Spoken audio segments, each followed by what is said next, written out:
Ladies and gentlemen, good morning and welcome to our Friday morning edition. This is Gashi Skyman. The government is desperately looking for Stephen Kalonzo Musyoka.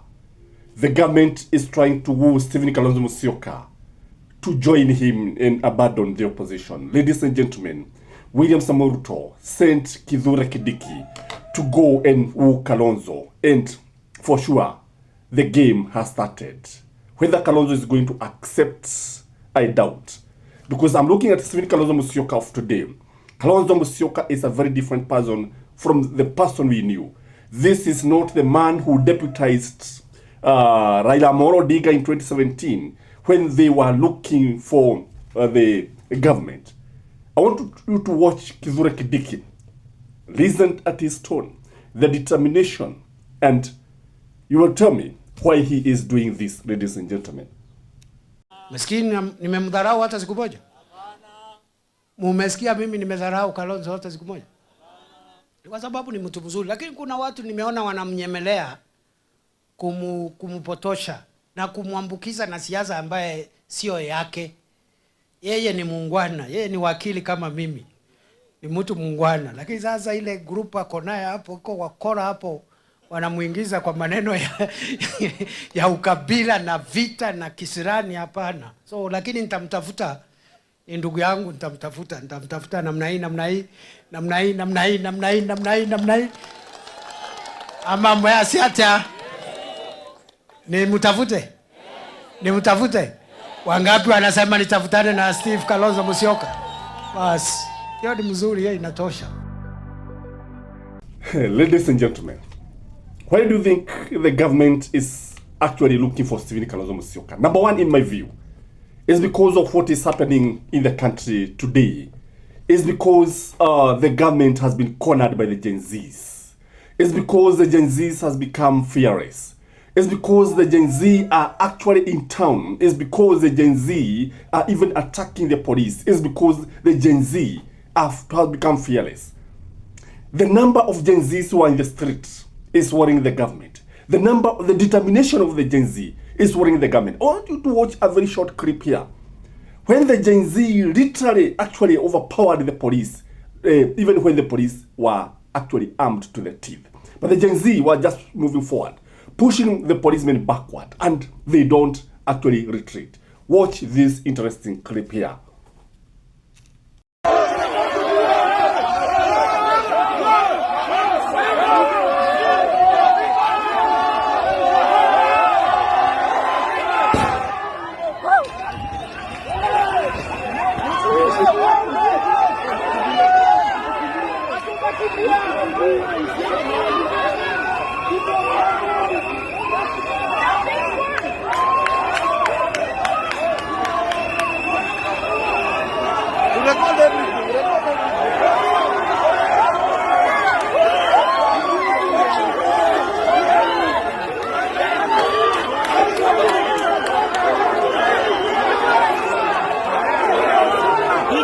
The other reason why the government is looking for Stephen Kalonzo Musyoka is because Stephen Kalonzo Musyoka has become very, very popular. Very, very popular.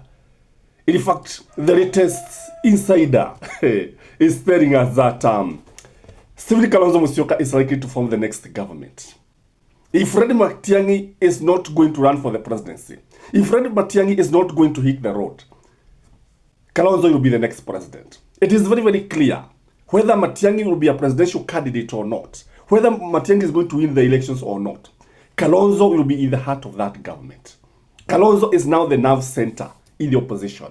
Kalonzo is now the man who seems to be actually leading the opposition. And there seems to be an agreement. If Matiang'i is not there, definitely Kalonzo will be the flag bearer. And because the government understands this, the government wants to deflate Stephen Kalonzo Musyoka because of this scaring popularity. Number two is because of Raila Amolo Odinga. Raila Amolo Odinga is threatening to move out of the government if the abductions continues. One thing I know about Raila Amolo Odinga, though ni mtu ambaye he has become shaky these days, Raila Amolo Odinga does not believe in abductions. He doesn't. Because he has been a victim of this police brutality. So Raila Amolo Odinga does not understand this. And this is where now William Samoei Ruto and Raila Amolo Odinga are going to fall out. The fallout is looming. And Raila Amolo Odinga, because remember, even when they were writing the memorandum of understanding, one of the terms is that the government must stop the abductions. The government has not stopped. The government is actually at the heart of abductions. The state officers, the state operatives are actually abducting people. Others are found maimed, others killed, and this is something that the government understands that Raila Amolo Odinga is likely to bolt out. Once he bolts out, the government believes that Kalonzo can replace him because Kalonzo is more popular than Raila Amolo Odinga today. If Baba was put there, Raila was put there, Kalonzo would get more votes. Maybe you can give your opinion in the comment section.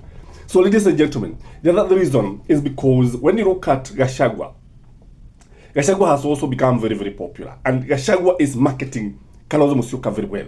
Very, very well. And there is a very good working relationship. There is a good rapport between Stephen Kalonzo Musyoka and Rigathi Gachagua, Eugene Wamalwa, Martha Karua. There is a very good rapport.